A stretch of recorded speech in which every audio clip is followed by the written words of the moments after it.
तो आपने अभी रोहतक में बुलाई है ऑफिस में, जनवादी महिला समिति के ऑफिस में, उसके पीछे का क्या उद्देश्य है?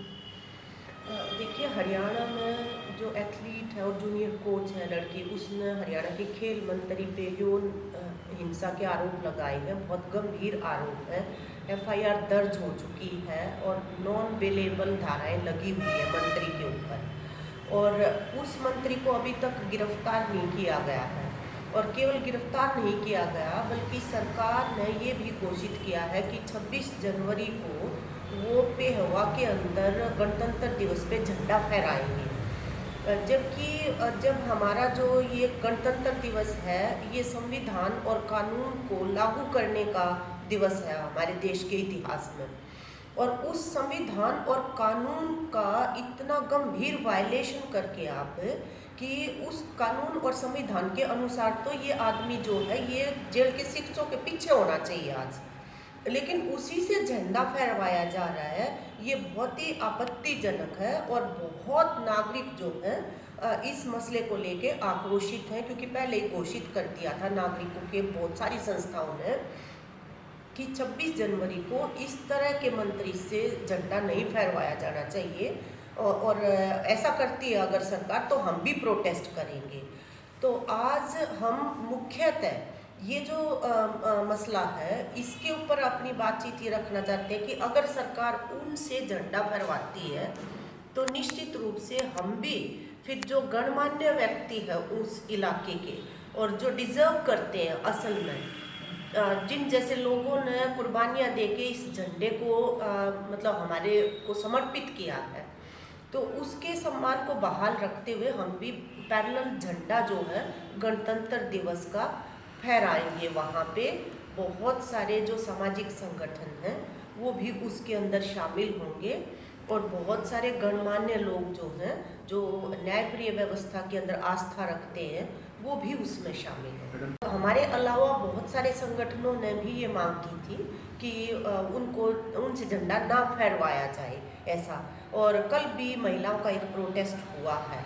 तो हम ये अभी भी ये मांग भी करते हैं कि अभी भी रद्द किया जा सकता है उनका प्रोग्राम झंडा फहराने का, ताकि किसी तरह का तनाव ना हो और गणतंत्र दिवस जो है वो उसकी भावना के अनुरूप मनाया जाए।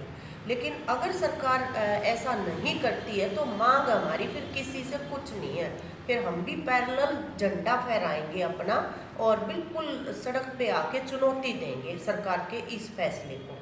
ये हो सकता है कि पावर के नशे में वो अपने लोकतंत्र की और कानून व्यवस्था की मर्यादाएं भूल जाएं, लेकिन हम डंके की चोट कहेंगे कि हरियाणा की सरकार जो है वो देश के कानून और देश के संविधान से ऊपर नहीं है।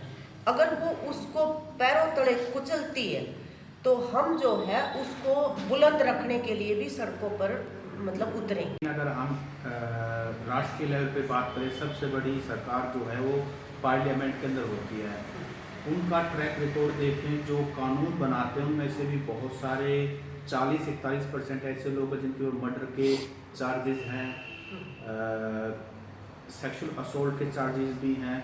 तो एक तरह से सरकार का तो चरित्र ही वहाँ पर दिखाई देता है। इस बारे में मतलब ऐसी सरकार से ये आशा करना कि वो ऐसे मंत्री के ऊपर एक्शन लेगी जिसके ऊपर सेक्सुअल असोल्ट का चार्ज है, इसको आप कैसे देखते हैं? देखिए, जो पार्लियामेंट के अंदर चुने हुए जो नुमाइंदे हैं जिनके ऊपर केसेस हैं, वो केसेस बहुत सारों पे बहुत सारी अलग अलग धाराओं में हैं, और कई बार तो जो प्रोटेस्ट करने वाले लोग हैं उनके खिलाफ भी मुकदमे होते हैं, और वो एक प्रक्रिया, कानूनी प्रक्रिया वहाँ पे मतलब जारी है, और घोषित अपराधी तो वहाँ पे भी नहीं बैठ सकते हैं। लेकिन यहाँ जो ये केस है हरियाणा में संदीप सिंह का जो केस है, उसके अंदर एफआईआर दर्ज हुई और उसने पावर ऑफ पोजीशन से वो क्राइम मतलब कमिट किया है जैसा आरोप उनके ऊपर लगा हुआ है, और हम ये समझते हैं कि उसकी निष्पक्ष जांच के लिए ये जरूरी है कि उनको कैबिनेट के मंत्रित्व से हटाया जाए,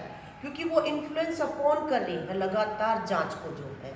और अब उनको जब एफआईआर दर्ज हो चुकी है, नॉन बेलेबल धाराएं लगी हुई है उनके ऊपर, तो उनको तो गिरफ्तार होना चाहिए था अभी तक जो है।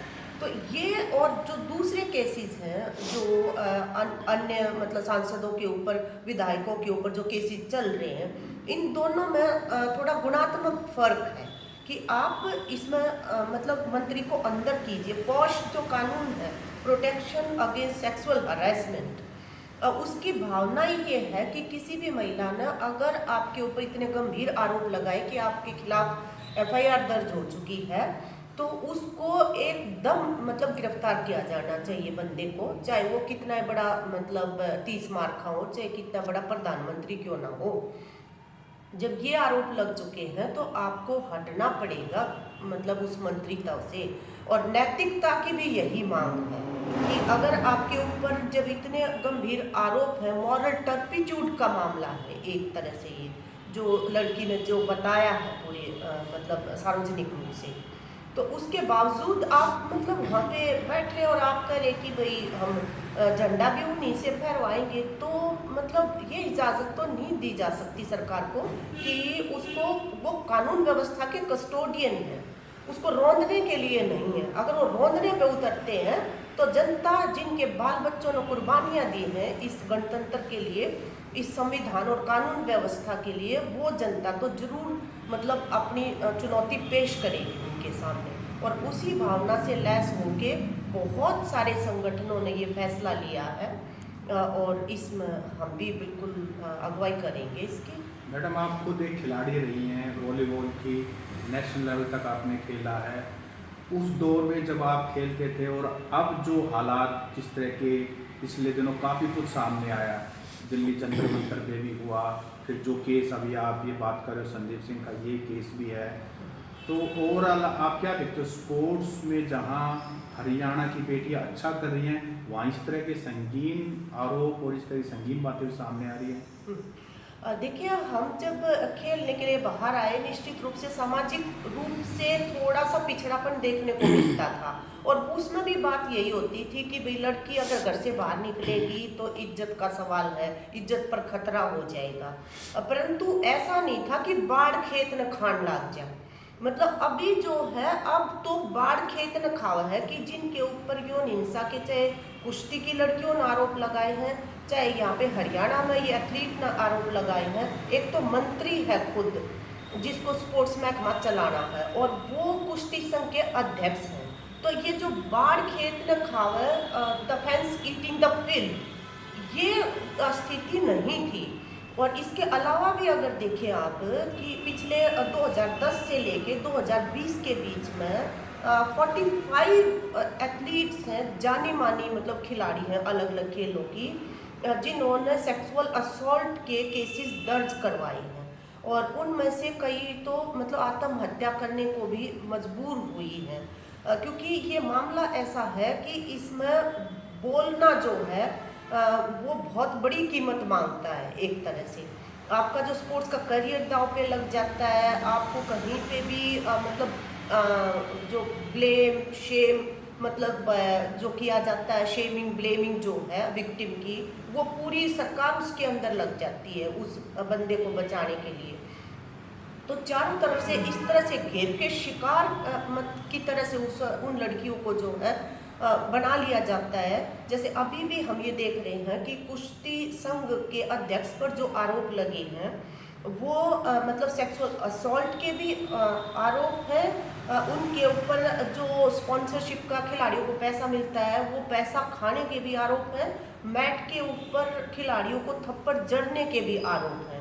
और इसके अलावा वो जो है बाहुबली कहे जाते हैं, मतलब माफिया उनका मीडिया जो उनको कह के पुकारता है। जब उनका इस तरह का इतिहास भी है और अभी भी कंप्लेंट्स भी आ चुकी हैं, एक तो हम ये समझते हैं कि इस तरह के लोगों को ऐसे पदों पे बिठाने से ही लड़कियों के लिए तो असुरक्षा पैदा हो जाती है।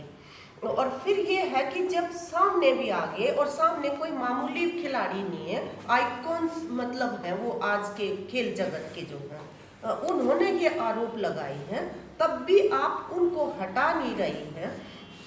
तो ये स्थिति ये दिखाती है कि पहले के मुकाबले जो सेक्सुअल असॉल्ट्स और यौन हिंसा जो खिलाड़ियों के साथ है उसका स्केल बहुत ज़्यादा बढ़ा है, क्योंकि जिन के ऊपर ये जिम्मेवारी है कि वो मतलब यौन हिंसा करने वालों को सजा देंगे, वो असल में उनको बचाने के लिए आगे आ रहे हैं। हरियाणा के सीएम जो बिना इन्वेस्टिगेशन के वो क्या कहते हैं, किसी लड़की ने अनर्गल आरोप लगाए, इसका मतलब वो तमाम एजेंसीज को सिग्नल दे रहे हैं कि हम इस शिकायत को इस कैटेगरी में डाल रहे हैं, इसलिए मतलब घना गंभीरता से लेने की ज़रूरत नहीं है।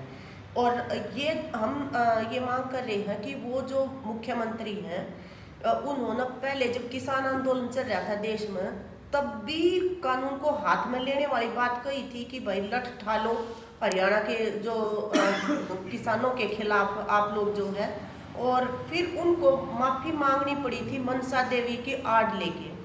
और इस मामले में भी ये बिल्कुल उनको माफ़ी मांगनी पड़ेगी कि जिस लड़की ने अपना सब कुछ दांव पे लगा के और इतनी हिम्मत दिखाई कि उसके साथ अगर कोई जुल्म उसको लगा के भी हुआ है तो वो बोलने के लिए आगे आई है, तो आप उस लड़की को निरुत्साहित नहीं कर सकते इस तरह से, आप उसकी छवि को गिरा नहीं सकते। मुख्यमंत्री अगर विक्टिम ब्लेमिंग में शामिल हो जाएंगे तो फिर न्याय की आस किससे रहेगी? तो इस वजह से, क्योंकि ये प्रोटेक्ट कर रही है सत्ता, राज जो है वो यौन हिंसा करने वालों को प्रोटेक्ट कर रहा है, इसकी वजह से यौन हिंसा का स्केल जो है वो लगातार बढ़ता जा रहा है। और कोई भी खिलाड़ी जब मुंह खोलती है वो ऐसा मुकाम होता है जब सिर के ऊपर से पानी जाने लग जाए, उससे पहले उसको पता है कि इसकी कीमत क्या है। इसकी कीमत बहुत बड़ी है। तमाम लड़कियों ने कहा है कि भी हमारे मन में ऐसे ख्याल भी आए कि हम आत्महत्या कर लें। विनेश फोगाट ने ये कहा है, हरियाणा की ये एथलीट है, उसने रो के हमें बताया है कि मैं बिल्कुल इस जगह पे आ गई थी कि भी या तो मैं आत्महत्या कर लूं और या अपना मुंह खोलूं। तो ऐसी जगह पे आके ये लड़कियां बोलती हैं। और मतलब ये तो टिप ऑफ द आइसबर्ग है, इसके नीचे जिस तरह के गंभीर आरोप हैं, अगर उनकी असल में मतलब उनकी जांच करवाई जाए निष्पक्ष जो है, तो नीचे के स्तर पे मतलब बहुत बड़ा लड़कियों के साथ ये यौन हिंसा का कारोबार तमाम एसोसिएशन फेडरेशंस में बहुत लेवल पे चल रहा है। हरियाणा के माँ बाप जो हैं वो कोई बावड़े नहीं हैं। छोटी छोटी लड़कियां जो आगे आ रही हैं आज बॉक्सिंग के लिए, रेसलिंग के लिए, वो उनको मैदान तक छोड़ने जाते हैं, वहाँ पे बैठते हैं जब तक प्रैक्टिस चलती है, फिर अपने घर लेके आते हैं। तो ये असुरक्षा ही है और क्या है जो दिखा रहा है मतलब। और कितने माँ बाप जो हैं इस असुरक्षा के बोझ को सिर पे लेके जी रहे हैं, और उसको दूर रखने के लिए कितनी बड़ी ऊर्जा, कितना बड़ा पैसा जो है वो अपना लगा रहे हैं। आज खाप पंचायत के लोग भी गए हैं डीजीपी से मिलने के लिए इसी मामले को लेकर। हाँ, आज खाप पंचायत के लोग भी और परिवार के लोग भी ये मीडिया में आया हुआ है कि वो चंडीगढ़ के जो डीजीपी हैं उनसे भी मिलेंगे और हरियाणा के भी कुछ अधिकारियों से और गवर्नर से भी मिल सकते हैं। यही बात उनको चेतावनी देने के लिए कि भाई आप ये जो फैसला है इसको वापस लें। जो गणतंत्र दिवस पे खेल मंत्री संदीप सिंह जो हैं उनसे झंडा फहरवाने वाली बात है। और इसके अलावा लड़की की सुरक्षा का सवाल भी है। इवन उसके रेजिडेंस पे, उसकी वर्क प्लेस पे, हर जगह पे परेशान किया जा रहा है उसको। और मंत्री क्योंकि कैबिनेट में बैठा हुआ है तो वो उसको मतलब हैसियत रखता है ये सब करने की।